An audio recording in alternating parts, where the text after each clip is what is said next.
TR यानी सब class 485 के अंदर कौन कौन सी नई चेंजेस आई हैं, कंसेशंस आए हैं, आज मैं उसको समराइज करूंगा। इस वीडियो को एंड तक देखें ताकि आपको समझ आ जाए। और बहुत सारे लोग सवाल पूछ रहे हैं इसके रिलेटेड, तो हो सकता है आपका भी कोई ऐसा सवाल हो तो उसको मैंने कवर कर दिया हो।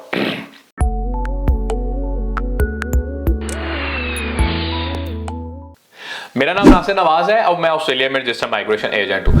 आज मैं बात करूंगा सब क्लास 485 के हवाले से, यानी टीआर के हवाले से, उसके कंसेशंस के हवाले से कि कौन कौन सी कंसेशन उसमें दी गई हैं अभी तक पेंडेमिक के हवाले से। अच्छा, जो 485 है, आमतौर पे ऐसा क्या होता था कि प्राइमरी एप्लीकेंट को at the time of application या at the time of decision भी उसको ऑन शोर ही रहना होता है, यानी ऑस्ट्रेलिया में रह के आप अप्लाई कर सकते थे और ऑस्ट्रेलिया में रह कर ही आपने उसको ग्रांट ही होना है। अच्छा, इसके अलावा अगर आपको कोई सब सेकेंडरी एप्लीकेंट था तो सेकेंडरी एप्लीकेंट को भी ऑनशोर होना जरूरी था। अगर आपको उस टाइम के अंदर उसको शामिल कर रहे हैं एप्लीकेशन के अंदर, अगर वो ऑफशोर है तो नहीं कर सकते थे। अभी इसके अंदर क्या है कि आप उसको शामिल कर सकते हैं, अपने ऑफशोर को भी कर सकते हैं। एक तो ये, दूसरा कि आप 485 को ऑफशोर भी अप्लाई कर सकते हैं, यानी कि आप पहले क्या होता था कि eight the time of application, eight the time of decision onshore, अभी क्या है eight the time of application, eight the time of decision आप ऑफशोर हो सकते हैं, ऑफशोर से अप्लाई कर सकते हैं। इसके अलावा जो नेक्स्ट इसके अंदर इन्होंने कंसेशन दी, अच्छा ये बड़ी जबरदस्त है।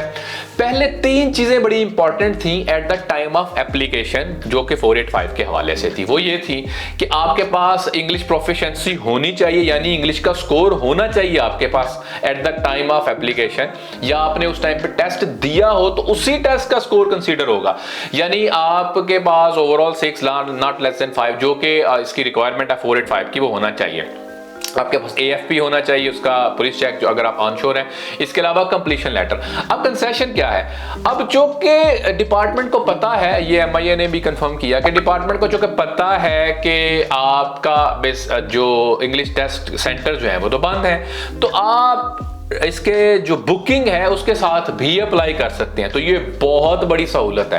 पहले लोग बड़े फंस जाते थे, मिसाल के तौर पर वीजा खत्म हो रहा है, इंग्लिश प्रोफिशिएंसी नहीं है, टीआर डालनी है, अब क्या करें, तो अब उसके लिए बड़े डिफरेंट पैच लगाने पड़ते थे, विजिटर वीजा करें या स्टूडेंट करें, so on and so fourth.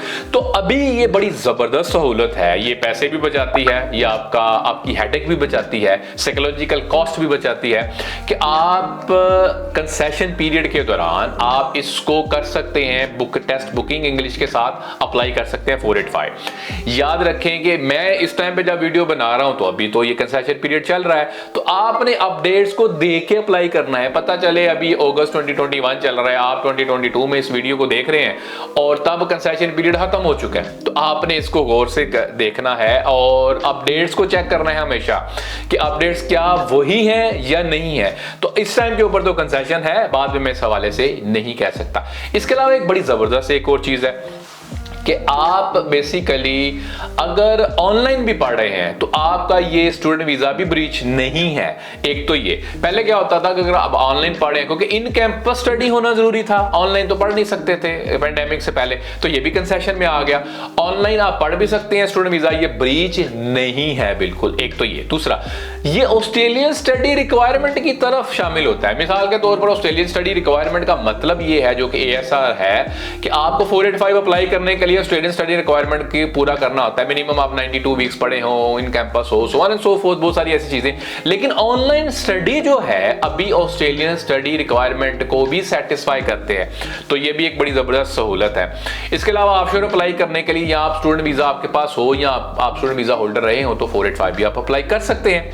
तो ये सारी कंसेशंस हैं जिनके हवाले से आज मैं बात करना चाहता था, जो कि टीआर यानी 485 जो है, इसके ये बड़ी जबरदस्त न्यूज है। बहुत सारे लोगों का ये सवाल आ रहे थे, तो मैंने सोचा इसके ऊपर वीडियो बना दूं। इसके अलावा एक और चीज है, फ्लेक्सिबल टाइम फ्रेम दिया जा रहा है, यानी लेट्स से आपका हेल्थ एग्जामिनेशन है, हेल्थ एग्जामिनेशन के लिए अगर डिपार्टमेंट ने क्या भी दिया, कुछ के अंदर तो मैंने ये देखा कि कुछ स्टेट्स के अंदर उन्होंने, जो कैंडिडेट डिफरेंट स्टेट से थे एप्लीकेंट्स, तो उनको उन्होंने 90 डेज भी दिए। अच्छा, अगर आप 20 डेज के अंदर, 28 डेज के अंदर नहीं भी कर सकते, यानी हेल्थ एग्जामिनेशन तो हो नहीं रहे, तो उसकी कैंसिलेशन जो है वो डिपार्टमेंट को बता देंगे, भाई मेरा ये कैंसिल हो गया है और मैंने ट्राई किया या ये खुले नहीं हुए, तो डिपार्टमेंट इसके ऊपर भी रिलैक्स अप्रोच ले रहा है। पहले क्या होता था, 28 डेज देते थे, अगर आप नहीं कर पा रहे या नहीं हुआ तो भाई दे हैव राइट और powers to refuse your visa. तो अभी इसके ऊपर भी ये रिलैक्स अप्रोच ली जा रही है, तो ये भी एक बड़ी जबरदस्त न्यूज़ है। पेंडेमिक के हवाले से बहुत सारी कंसेशंस हैं 485 हवाले के, और यानी कि टीआर के हवाले से ये कुछ कंसेशंस थी। मैं आपसे ये डिस्कस करना चाह रहा था। हमें सपोर्ट करने के लिए, हमारे चैनल को सपोर्ट करने के लिए इसको सब्सक्राइब करें, वीडियो को शेयर करें, हो सकता है बहुत सारे लोगों का इसमें भला हो जाए। इसके अलावा अगर आपका कोई सवाल है आप कमेंट कर सकते हैं, डिटेल कमेंट करें, मैं कोशिश करूंगा उसका जवाब दे सकूं।